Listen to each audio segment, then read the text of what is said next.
तो आज हम पढ़ेंगे भाग 5 जो है वो संघ से रिलेटेड है। यूनियन मतलब संघ।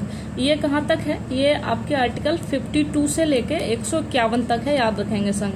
ठीक है, कभी कभी मोटा मोटा हमको ये पता है इसके बीच संघ है तो आर्टिकल तब भी ठीक हो जाते हैं। संघ है तो हमें सबसे पहले इसमें राष्ट्रपति पढ़ेंगे कि भाई राष्ट्रपति के बारे में जो संघ में जो चीजें कही गई हैं उसमें सबसे पहले राष्ट्रपति के बारे में जो कहा गया है। देखिए पहले क्या बोला गया है। आर्टिकल 52 कहता है भारत का एक राष्ट्रपति होगा। ठीक है, ये जो अनुच्छेद है 52 से 62 तक जो है वो आपके राष्ट्रपति तक ही है। ठीक है, तो संघ में जो पहला है वो राष्ट्रपति के बारे में कह रहा है कि अब आपको पता है कि संघ में पहला ही राष्ट्रपति है, तो ओवरऑल आपको आइडिया ये भी रहेगा, कोई आर्टिकल है तो अच्छा पता है कि यहाँ से 52 से 62 तक आपका राष्ट्रपति है, तो आपके वैसे भी इस टेक्निक से भी चीजें ठीक हो जाएंगी। पहला कहता है आर्टिकल 52 कहता है कि भारत का एक राष्ट्रपति होगा। 53 कहता है कि जो अपना पूरा संघ है उस वो की कार्यपालिका की शक्ति है। ठीक है, संघ की कार्यपालिका की शक्ति के बारे में कहा गया आर्टिकल 53 में। क्या, एक सेकंड रुकिए, क्या कहा गया है?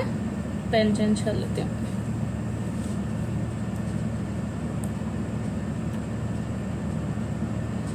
$52 में कहा गया भारत का एक राष्ट्रपति होगा। 53 में कहता है कि संघ की कार्यपालिका की शक्ति के बारे में बताया गया। अब इस शक्ति के बारे में क्या बताया गया? फर्स्ट कहता है, 53 चल रहा है, फर्स्ट कहता है कि संघ की कार्यपालिका की जो शक्ति है वो राष्ट्रपति में होगी और इस शक्ति का प्रयोग वो या तो स्वयं करेगा या अपने अधीनस्थ अधिकारियों के माध्यम से।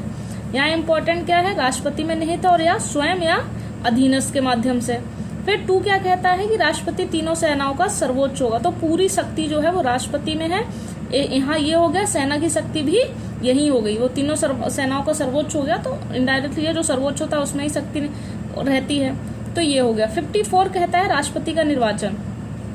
राष्ट्रपति के निर्वाचन के संबंध में है कि राष्ट्रपति का जो है एक निर्वाचक मंडल होगा जिसमें निम्नलिखित सदस्य होंगे। लोकसभा के निर्वाचित सदस्य होंगे, राज्यसभा के निर्वाचित सदस्य होंगे, राज्य की विधानसभा है उसके भी निर्वाचित सदस्य, मतलब सभी के केवल निर्वाचित सदस्य, याद रखने वाली बात है। फिर दिल्ली और पुदुचेरी केंद्र शासित प्रदेश हैं, उनकी विधानसभाओं के निर्वाचित सदस्य। ठीक है, और ये कब जोड़ा गया? यही इसका आर्टिकल याद हो जाएगा कि 70वें संविधान संशोधन 1992 में दिल्ली और पांडिचेरी जो थी, जो यूटी थी, उनको विधानसभा के जो निर्वाचित सदस्यों को राष्ट्रपति के चुनाव में भाग लेने की अनुमति प्रदान की गई। ठीक, इस बात को याद रखेंगे। सीधी सी बात है, अगर किसी की विधानसभा भंग होगी तो भाई विधानसभा छोटी होती तो उसके भंग होने से उसके राष्ट्रपति के चुनाव पर भाग नहीं लेगा, उस पर कोई फर्क नहीं पड़ेगा। बस ये कि वो वाला व्यक्ति उसमें भाग नहीं लेगा जो भंग हो जाएगी। सिंपल सी बात है, जब वो उसका रहेगा ही नहीं तो भाग कहाँ से ले लेगा। फिर कह रहा है अगर विधानसभा स्थगित या निलंबित है, पॉइंट क्या स्थगित है, जैसे मान लो कोई वो नहीं चल रहे हैं, सेशन नहीं चल रहे हैं तो स्थगित रहती है, तो इस तरीके से उसके निर्वाचित जो सदस्य होंगे वो चुनाव में भाग लेंगे, इसे याद रखना।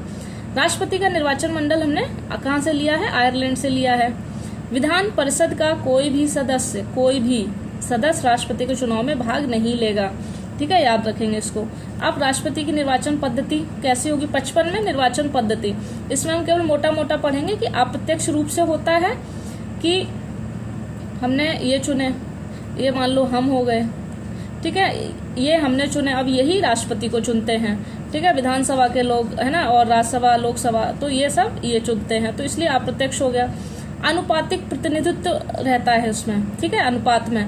फिर एकल संक्रमणीय मत होता है, मतलब एक ही मत होता है, वो संक्रमित मतलब एक से आगे जाता रहता है। एक ही मत मतलब एक मत हुआ जिसपे इसी में 1 2 3 वो वरीयता लिख देता है, तो एक खत्म होगा तो ये 2 वाला इस पे चला जाएगा। कहने का मतलब ये है कि एक ही मत होता है और वो एक ही मत सभी को दे सकता है, लेकिन वो कैसे देगा? वरीयता क्रम में देगा, लेकिन मत एक ही होगा। तो एकल ही मत संक्रमण होता रहता है। फिर मतदान गुप्त होगा, ये आपको पता है। बाकी इसमें और कुछ नहीं है कि और इसमें आप अब इसकी उसमें मत पड़ जाइएगा कि कैसे होता है कैसे नहीं होता है, हमारे मतलब का नहीं है, ना पूछता है। ठीक है, बस इसमें क्या है, 84वीं जो संविधान संशोधन था 2001, उसमें था कि मत मूल्य की गणना के लिए जनसंख्या के आधार 1971 ही होगा, ये कहा गया था। बस हमको इसमें ये याद रखना है। नो डाउट सांसद अपना मत दिल्ली में बने मतदान केंद्र पर देंगे, चाहे तो वो निर्वाचन आयोग से अनुमति लेकर अपने राज्य की राजधानी में भी मतदान केंद्रों में दे सकते हैं, लेकिन निर्वाचन आयोग से वो अपनी वो लेंगे। विधायक राज्य की राजधानी में बने मतदान से देंगे, ये सिंपल, ये इतना इम्पोर्टेंट नहीं है। फिर हमारे लिए यहाँ इम्पोर्टेंट हो जाता है, अगर मान लीजिए दो प्रत्याशी खड़े हुए हैं और दोनों के मत बराबर हैं, तो निर्वाचन आयोग की दोनों की सहमति से कोई निर्णय लेगा। अब दोनों की सहमति क्या होगी, क्या होगा, या तो लॉटरी निकाल देगा कि आप लोग तय कर लें, लॉटरी निकाल दें कि टॉस करेंगे या आपसी सहमति करेंगे, तो इनमें से वो निर्वाचन आयोग दोनों से पूछ के इनमें से कोई चीज को कर देगा। फिर एकल संकरणीय मत है, ये थॉमस हेयर ने दिया था, इसीलिए इसको हेयर प्रणाली भी कहते हैं, याद रखेंगे। राष्ट्रपति और उपराष्ट्रपति का निर्वाचन अधिनियम है वो 1952 के अनुसार है। उसमें कहा गया है कि राष्ट्रपति का चुनाव लड़ने के लिए कम से कम 50 प्रस्तावक और 50 समर्थक की आवश्यकता होगी, 15,000 रुपए जमानत राशि की आवश्यकता होगी। दूसरा क्या कहा गया वो याद रखिएगा, अधिनियम 1959 का है दोनों के लिए। राष्ट्रपति उपराष्ट्रपति का निर्वाचन के संबंध में अगर कोई विवाद होता है तो कहाँ जाएगा, वो एससी ही हल करेगा, क्योंकि भाई एससी है सबसे बड़ा, और राष्ट्रपति इतना बड़ा पद है, किसके पास चला जाएगा, हाई कोर्ट के पास चला जाएगा, नहीं ना जाएगा। तो निर्वाचन आयोग के पास भी नहीं है, क्योंकि एक तरीके से वही राष्ट्रपति उनकी सहमति से बनता है। एक तरीके से देखा, राष्ट्रपति उपराष्ट्रपति बड़े पद है, तो ये बड़े जो है सुप्रीम कोर्ट के ही पास जाएगा। फिर वोट सिंगल होता है, वही सिंगल होता है, एकल इसलिए कहते हैं, लेकिन हस्तांतरणीय होता है, मतलब वही वोट हस्तांतरित होता रहता है। यदि कोई व्यक्ति सांसद या विधायक रहते हुए राष्ट्रपति का चुनाव लड़ता है तो उसके मत की गणना नहीं की जाएगी, सीधी सी बात। राष्ट्रपति उपराष्ट्रपति चुनाव की अधिसूचना केंद्रीय निर्वाचन आयोग जारी करता है, याद रखिएगा, ठीक है, अधिसूचना इनकी ये जारी करता है। राष्ट्रपति उपराष्ट्रपति का चुनाव प्रसार के लिए 14 दिन या 2 सप्ताह का समय दिया जाता है, और यह कौन कराता है, निर्वाचन आयोग ही कराता है। राष्ट्रपति के चुनाव में राजनीतिक दल व्हिप जारी नहीं कर सकते, है ना। व्हिप का मतलब होता है एक तरीके से सक्रियता लाने के लिए किया जाता है। आप पिछले उसमें देखना, वो लास्ट पीडीएफ थी तो उसमें व्हिप लिखा होगा कि राष्ट्रपति के लिए व्हिप जारी नहीं किया जा सकता। एक सेकंड रुकिए, मैं ही आपको यहाँ करा देती हूँ। जैसे यहाँ लिखा था ना, राष्ट्रपति उपराष्ट्रपति के चुनाव में राजनीतिक दल व्हिप जारी नहीं करते। व्हिप होता क्या है, संसद में एक लिखित आदेश होता है जो पार्टी के सदस्य एक महत्वपूर्ण वोट के लिए उपस्थित रहे। मतलब जो भी संसद में होता है, अपनी अपनी पार्टियां एक तरीके से एक लिखित आदेश जारी करती हैं कि भाई आपको एक महत्वपूर्ण वोट होने जा रहा है, आप लोग उपस्थित रहें। 3 तरह के व्हिप होते हैं, 1 लाइन, 2 लाइन, 3 लाइन। 1 लाइन में होता है आमतौर पर वोट हेतु होता है, जो नॉर्मल वोटिंग होती है, कुछ होता हो तो वोट करने के लिए जाते हैं। फिर जो सेकंड 2 लाइन होता है वो 100% उपस्थिति दर्ज होने का आदेश होता है कि 100% उपस्थिति चाहिए। 3 लाइन में महत्वपूर्ण अवसर, जैसे मान लो अविश्वास प्रस्ताव आ गया, मतलब ये सबसे घातक है ना। तो इस तरीके से तो राजनीतिक राष्ट्रपति के लिए इसीलिए व्हिप जारी नहीं होता कि आप राष्ट्रपति का चुनाव लड़ने जा रहे हैं, उसके लिए भी आपको सतर्क करना पड़ेगा क्या, तो इसलिए ये ठीक है।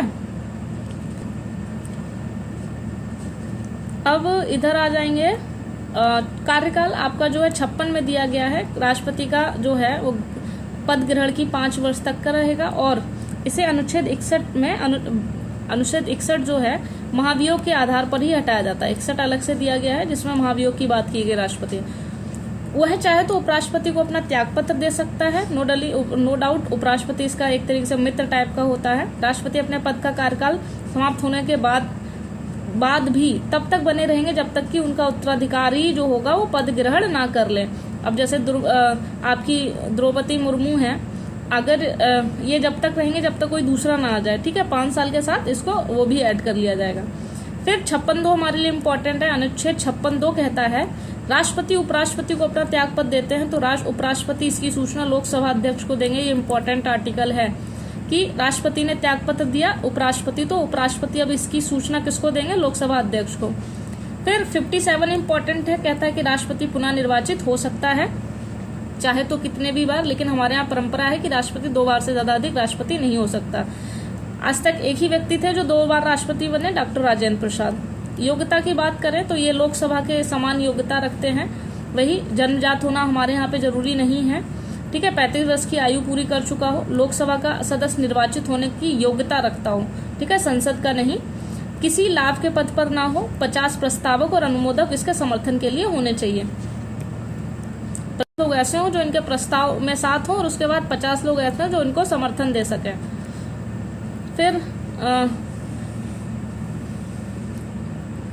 फिर है आपका, जैसे अभी बोला, ये नीचे लिखा होगा, हालांकि मैंने ऊपर लिख लेती हूँ तो वो याद करने के लिए। महाभियोग जब महाभियोग लाया जाता है, लाने होती जिस सदन में लाया जाता है उस सदन का 1/4 हस्ताक्षर होना चाहिए वहां के सदस्यों का, ठीक है। राष्ट्रपति, उपराष्ट्रपति, राज्यपाल और मंत्री के लाभ के पद को लाभ का पद नहीं माना जाता है, याद रखेंगे। और इसमें क्या है, राष्ट्रपति को वेतन भत्ते हैं वो सेकंड अनुसूची के अनुसार ही बताया जाएगा। शपथ है 60 में इनकी शपथ दी गई है। भारत के मुख्य न्यायाधीश उनकी उपस्थिति में या उनकी अनुपस्थिति में एससी का वरिष्ठ न्यायाधीश जो होगा वो इनको शपथ दिलाएगा। विधि और संविधान की, ये कानून के, संविधान की और उसके परिरक्षण और संरक्षण और प्रतिरक्षण की शपथ लेते हैं। क्या? विधि और संविधान की क्या करेंगे? परिरक्षण करेंगे, संरक्षण करेंगे और प्रतिरक्षण करेंगे। ठीक। महाभियोग क्या है? महाभियोग 61 में कहा गया है कि संविधान के अतिक्रमण पर, कि राष्ट्रपति अगर संविधान का अतिक्रमण करने लगेगा तो ये है।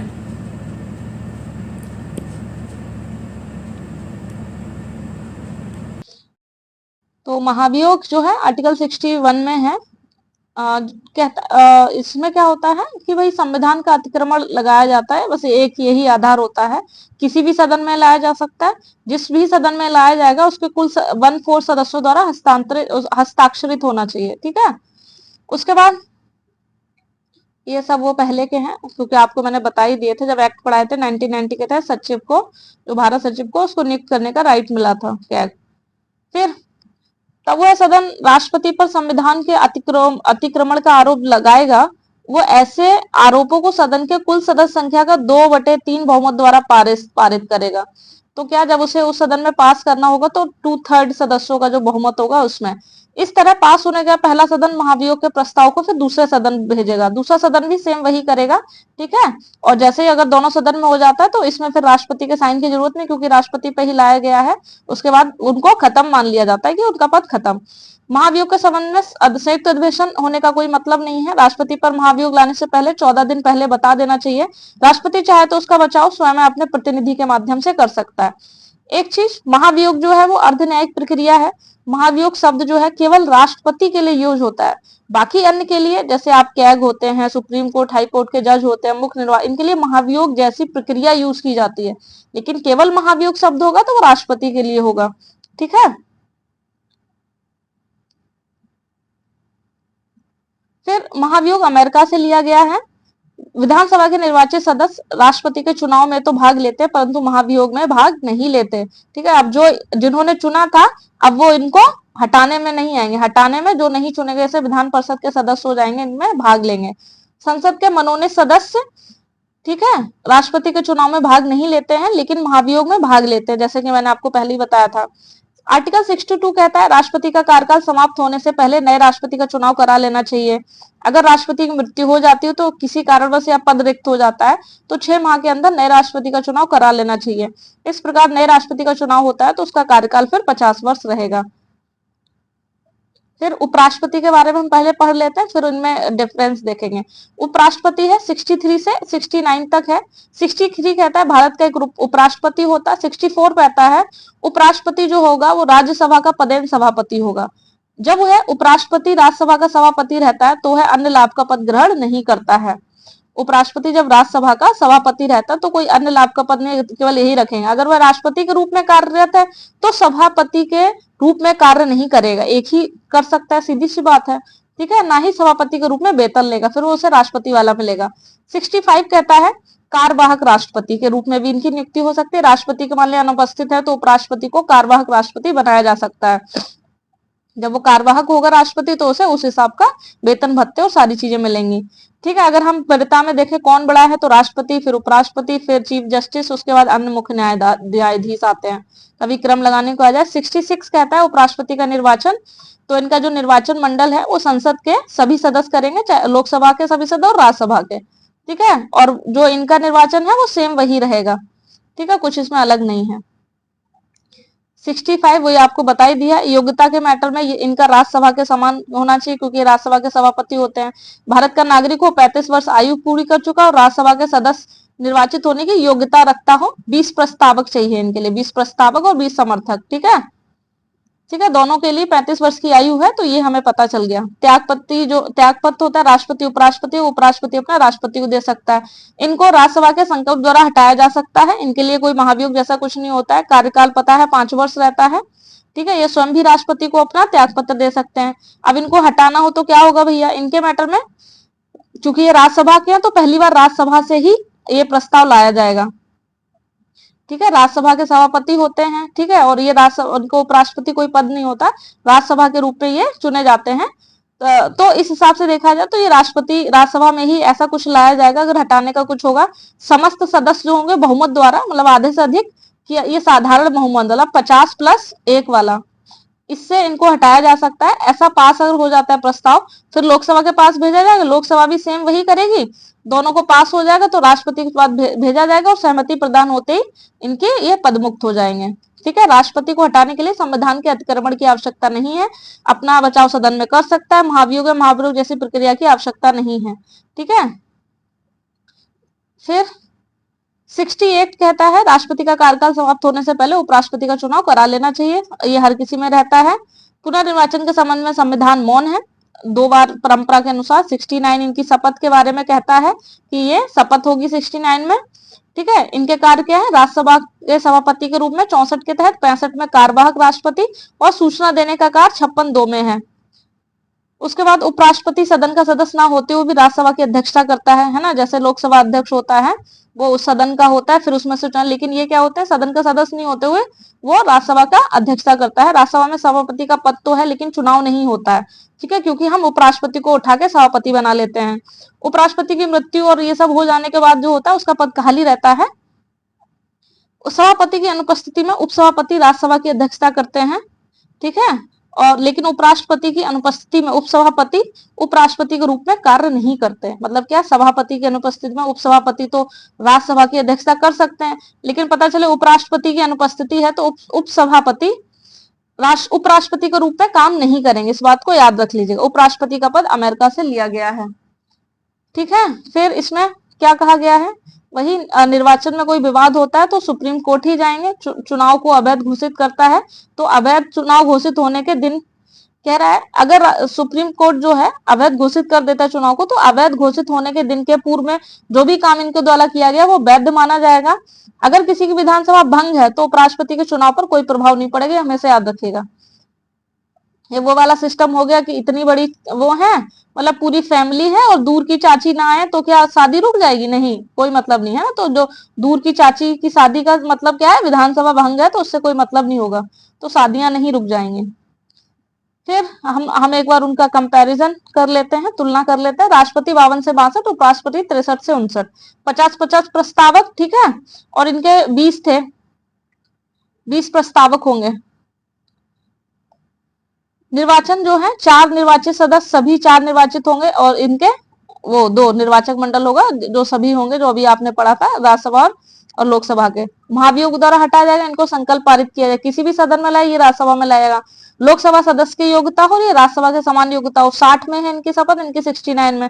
1/4 का हस्ताक्षर होगा, फिर विशेष बहुमत होगा तब हटाए इनको। साधारण बहुमत द्वारा 20 प्रस्तावक है ना, ये दोनों में ही 50 है, याद रखिएगा, सेम सेम।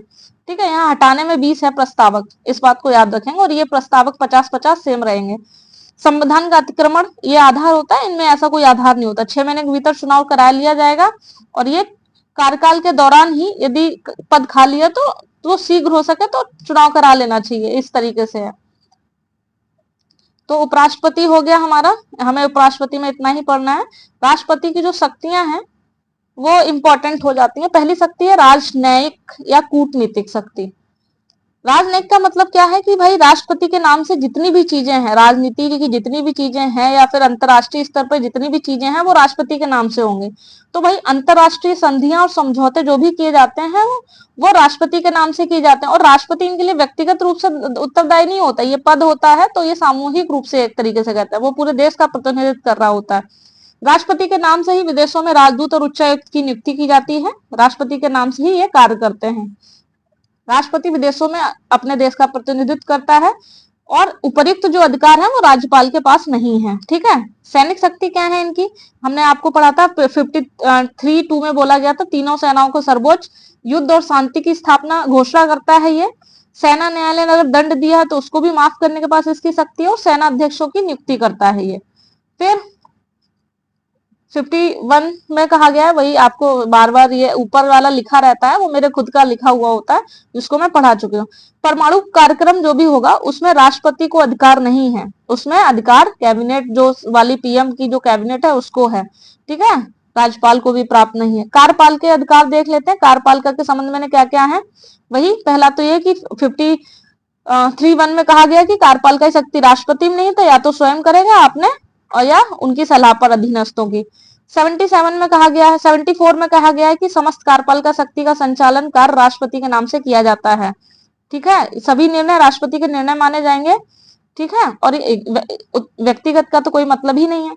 78 सूचना प्राप्त करना पीएम से, पीएम का यह कर्तव्य होता है कि राष्ट्रपति को सूचना प्रदान करे, या राष्ट्रपति का यह अधिकार है वो पीएम से सूचना प्रदान करे। राष्ट्रपति को भी यह अधिकार है कि प्रशासन के संबंध में सूचना मांग सकता है। फिर देख लेते हैं नियुक्ति राष्ट्रपति द्वारा किस किस की जाती है। राज्यपाल की जाती है, अटॉर्नी जनरल की जाती है, वित्त आयोग की जाती है, और ये सब इनके राष्ट्रपति के प्रसाद पर्यंत होते हैं, याद रखिएगा। सुप्रीम कोर्ट के ये सब जो हैं जैसे न्यायाधीश हो गए है ना, कैग हो गए, निर्वाचन आयुक्त हो गए, इनकी सबकी नियुक्ति की जाती है, लेकिन ये महाभियोग जैसी प्रक्रिया से हटाए जाते हैं। वहीं लोकसभा के जो अध्यक्ष होते हैं ये सुप्रीम कोर्ट की जांच के पश्चात हटाए जाएंगे। और प्रधानमंत्री और मंत्री इनकी भी नियुक्ति यही करते हैं, लेकिन ये लोकसभा के बहुमत रहने तक रहते हैं। ठीक है, और मंत्री ये सब प्रसाद पर्यंत रहते हैं। फिर जितने भी मंत्री होते हैं आपको पता ही है, मंत्री और प्रशासक, राज्यपाल, ये सब राष्ट्रपति के प्रसाद पर्यंत काम करते हैं, उन्हीं के नाम पे रहते हैं। उपर्युक्त अधिकार कार्यपालिका के पास भी राज्यपाल के पास नहीं है। हाँ, तो वो कोई मतलब ही नहीं, राज्यपाल बिल्कुल अलग हो जाता है, एक तरह राष्ट्रपति का प्रतिनिधित्व करता है राज्यों में। फिर राष्ट्रपति की सारी शक्तियां उसके पास नहीं होती हैं, कुछ ही होती हैं, वो हम राज्यपाल में पढ़ लेंगे। 85 में राष्ट्रपति जो है वो कहा गया, राष्ट्रपति जो है सत्र का आहूत करता है, समापन करता है। आर्टिकल 85 इसको साइड में लिख लेना। भाषण होता है हम अपने स्वयं के विचार, और राष्ट्रपति अभिभाषण देता है। भाषण ने जब भाषण दे रहा होगा तो अपने विचार रखा, लेकिन जब अभिभाषण होता है तो वो किसी के द्वारा तैयार किया जाता है। ठीक है, दूसरा विधायी शक्तियां देख लें। 79 में राष्ट्रपति की विधायी शक्ति के रूप में है कि राष्ट्रपति संसद का अभिन्न अंग है और नियम बनाने में उसकी महत्वपूर्ण भूमिका है। जैसे लोकसभा में वो 2 लोगों को और राज्यसभा में 12 लोगों को मनोनीत करता है। 85 कहता है सदनों का जो अधिवेशन बुलाता है और उसका अधिवेशन बुलाता है, सत्राहूत कर सकता है, समापन भी कर सकता है, और लोकसभा को विघटित भी कर सकता है 85 के तहत। 86 कहता है राष्ट्रपति किसी भी समय सदनों में अभिभाषण दे सकता है। ठीक है, 87 कहता है प्रत्येक लोकसभा चुनाव के बाद या प्रत्येक जो बजट सत्र होता है उसका पहला जो सेशन होता है उसमें विशेष अभिभाषण देता है राष्ट्रपति। आर्टिकल 87 इसको याद रखना। लाभ का पद 102 में है, याद रखिएगा यही। 103 में कहा गया संसदों की अयोग्यता के संबंध में राष्ट्रपति निर्णय लेता है। ऐसा निर्णय निर्वाचन आयोग की सलाह पर ही लेगा। ठीक है, और उसके मानने के लिए राष्ट्रपति बाध्य है। उपराष्ट्रपति के पास संविधान में वर्णित कुछ विशेष परिस्थितियों में संसद का संयुक्त अधिवेशन बुलाने की भी शर्त है। ठीक है, उपराष्ट्रपति के पास भी है, लेकिन कुछ शर्तों के तहत। राष्ट्रपति के पास तो है ही 108 में, विशेष उत्पन्न होने में संयुक्त अधिवेशन बुला सकता है। ठीक है, 200 में कहा है कि भाई राज्यपाल जो है राष्ट्रपति के विचार के लिए उसको आरक्षित कर सकता है। ये हम कहे थे 86 में राष्ट्रपति सदन में अभिभाषण देता है, ये आप पढ़ ही चुके हैं। 201 में वही जब उसने उसको आरक्षित कर लिया है तो 201 में वही अनुमति दे सकता है। राष्ट्रपति जो है विधेयक पर अपनी अनुमति दे सकता है, मना कर सकता है, फिर पुनर्विचार के लिए लौटा सकता है।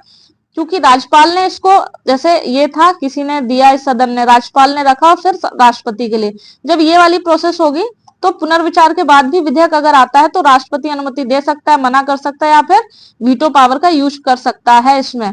जबकि सदन में जब कोई लाता है तब राष्ट्रपति के पास ये शक्ति नहीं होती है। वित्तीय शक्तियों में बात करें, 112 कहता है राष्ट्रपति अपने वित्त मंत्री के माध्यम से प्रत्येक वर्ष वार्षिक वित्तीय विवरण प्रस्तुत करता है। ये बजट का नाम है जो पूछा जाता है। 266 में संचित निधि की बात की गई है। जिसका जो मालिक होता है संसद होता है। 267 में आकस्मिक निधि की बात कही, जिसका मालिक राष्ट्रपति होता है, उसके हस्ताक्षर से ही पैसा निकलता है। 280 में वित्त आयोग और 148 में कैग। ठीक है, ये राष्ट्रपति की विधायी शक्तियां हैं। फिर न्यायिक शक्तियों की बात की जाए तो क्षमादान 72 और 161। जो 72 है, कहा गया जब दंड सेना न्यायालय द्वारा दिया गया हो या कार्यपालिका शक्ति का विस्तार हो, ऐसी सजा जिसमें कार्यपालिका शक्ति ने ऐसा कुछ दिया हो या मृत्यु दंड दिया हो, ऐसे मामले में राष्ट्रपति क्षमादान कर सकता है। 72 ये है और 161 हाईकोर्ट का है, याद रखिएगा। क्षमा का मतलब कहता है किसी भी राष्ट्रपति किसी भी सजा को राष्ट्रपति माफी कर देता है, बिल्कुल कहता है जाओ मजे करो। दूसरा, अपराधी को मतलब वही दोष मुक्त कर देता है। ऐसी दोष मुक्ति शर्तों के अधीन होती है। 161 वही राज्यपाल भी मृत्युदंड का क्षमादान करता है और राष्ट्रपति कर सकता है। मतलब ये राज्यपाल की बात हो रही है और ये राष्ट्रपति की बात हो रही है, इसको कर लेना, वहां मैं हाईकोर्ट बोल गई थी। फिर निलंबन, एक तो हो गया क्षमा, दूसरा हो गया निलंबन का मतलब होता है अस्थायी, कुछ समय के लिए अस्थायी तौर पर रोक लगा देना, कुछ समय के लिए, तो इसको कहते हैं निलंबन, कुछ समय के लिए। विराम करना होता है विशेष कारणों से सजा को रोक ही दिया जाता है, वो भी स्थायी रूप से। अस्थायी रूप से रोकना हो तो निलंबन, जब स्थायी रूप से रोकना हो तो विराम। जैसे मान लीजिए कोई महिला गर्भवती है तो उसके मृत्युदंड की सजा को आजीवन कारावास में बदल सकता है। परिहार और लघुकरण में जो याद करने वाली चीज है कि प्रकृति किसमें बदलेगी और किसमें नहीं बदलेगी। जैसे सजा की प्रकृति को बदले बिना सजा की अवधि को परिवर्तित किया जा सकता है। सजा की जो प्रकृति है उसको नेचर नहीं बदला जाएगा। ठीक है, मान लो उसको थोड़ा सा कम कर दिया जाए, कठिन है तो उसे सरल कर दिया जाए, लेकिन नेचर वही रहेगा। लघुकरण में नेचर बदल दिया जाता है। मान लो पता चला उसको मृत्युदंड है तो उसे कह दिया ठीक है आजीवन कारावास। राष्ट्रपति किसी भी स्तर पर दंड को क्षमा कर सकता है और इस मैटर में न्यायालय में प्रश्नगत नहीं किया जा सकता उनकी बात को, 72 में दिए गए उद्देश्य को पूरा नहीं करता है यदि, मतलब सॉरी, प्रश्नगत किया जा सकता है, क्योंकि अनुच्छेद 72 में जो आदेश दिए गए हैं, जो उद्देश्य है, अगर उनकी पूर्ति नहीं हो रही है तो इसको भी प्रश्नगत किया जा रहा है, सुप्रीम कोर्ट के द्वारा किया जा सकता है। राष्ट्रपति क्षमादान के लिए सजा को कम ही कर सकता है, उसको बढ़ा नहीं सकता। राष्ट्रपति क्षमादान दे रहा है तो उसको कारण बताने की आवश्यकता नहीं है। क्षमा याचिका के लिए राष्ट्रपति के पास आवेदन करना व्यक्ति का मौलिक अधिकार होता है आर्टिकल 21 के तहत। 72 का उद्देश्य है कि यदि न्यायालय से भी कोई गलती हो जाए तो उस गलती को राष्ट्रपति सुधार सके। 161 में वही बात है, राज्यपाल को भी मृत्युदंड और सेना न्यायालय द्वारा दिए गए दंड को छोड़कर अन्य मामलों में क्षमादान की शक्ति प्राप्त है। ठीक है, उसी जिस हाईकोर्ट ने दंड दिया है उसी राज्य का राज्यपाल उसे क्षमादान करेगा। ठीक है, इस बात को याद रखिएगा। फिर राष्ट्रपति द्वारा इसको अध्यादेश वाला जो पोर्शन है वो बाद में पढ़ेंगे, क्योंकि अभी अब थकान लगने लग गई है, तो इसको हम बाद में पढ़ेंगे। अभी के लिए इतना काफी है। ठीक है, फिर नेक्स्ट वीडियो में मिलते हैं। Thank you.